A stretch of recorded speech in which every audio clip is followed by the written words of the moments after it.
Hey guys, so I'm just making this video to see if I could get some sort of feedback from some of you guys. So I'm having some issues here with my S55 AMG, and I checked all the fuses, front, back, under the seat, behind the seat, on the hood and all that stuff. Relays are good. I already switched some of the relays, the starting relays and stuff. So pretty much what my car does, I try to start it and there's just no crank, no start. I hear the click from the throttle body, but that's about all. And starter has been changed just to double check. And yeah, I switched a few things around, but then when I was switching, I was taking off my console right here in the middle. I did notice that some of the wires here were stripped.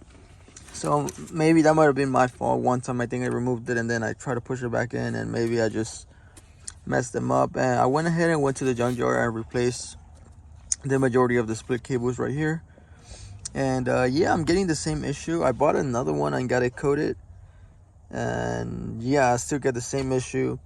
So pretty much it just doesn't want to start, I guess. And some guy, I forgot, I read on the forum that sometimes if this gets unplugged while the battery is still on, it could also cause the car sort of to get out of sync. And yeah, I just purchased an S-Star Diagnostic 2 online, but I'm still trying to figure out how to use it. And I was just wondering if one of you guys could help me out, just in the sense of guiding me towards the right direction. If how do you sync it, I guess, or any other tips would be great appreciated.